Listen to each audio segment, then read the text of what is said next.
What's up, everyone? Welcome to Power Play with CJ Prospect Profiles. Today we're focusing on 2014 draft eligible defenseman Haydn Fleury of the Red Deer Rebels of the Western Hockey League. Currently slated to go somewhere between 10 and 15 in the draft, and I can definitely see him climbing. I like his game. I like his compete level. I like his offensive instincts.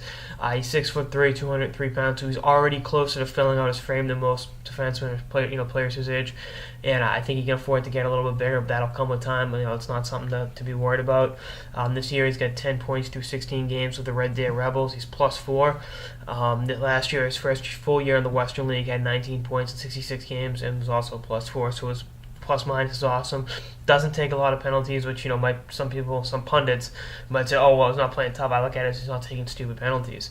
He's not racking the stats in the PIMS department, and I think that's a good thing. It doesn't put your team in a detrimental position in terms of one of your best players taking stupid penalties. And I think one thing that's helped his development this season, or is helping his development, is Matthew Dumba being with the Minnesota Wild. I think he's getting more ice time and getting the lion's share of minutes on the blue line, and he's allowed to play in more situations than he might have with Dumba out there in terms of the power play, the penalty kill, all that. It's no knock on Dumba or him, but Dumba's playing in the NHL, so he obviously would have been playing a lot heavier minutes in juniors, and I think Fleury's been able to eat up those minutes and play very, very well for a draft eligible player.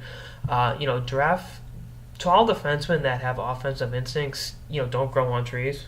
And, I can definitely see him going in the top 10. I love his game. He's got a good shot from the blue line. He moves well. He skates very well. Good pass for the puck. I think he can definitely be a top 3 defenseman in the National Hockey League for a long time.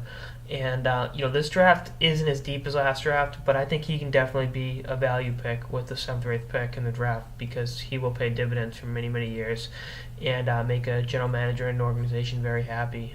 Like I said, I just love the way he plays the game. I love the way he thinks the game, and it's definitely a good thing for his development this year that he's getting, the bulk of the minutes on the blue line for Red Deer. And, he's not turning back. He's making the most of that, and you got to applaud him for that, and I think that's going to continue to help him going forward.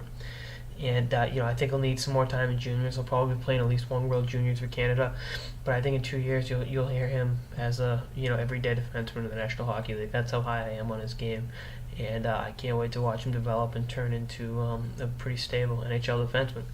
Anyway, that's on this episode of the Power Play with CJ Prospect Profiles on Haydn Fleury of the Red Deer Rebels. Stay tuned for more episodes throughout the season and beyond. Later, guys.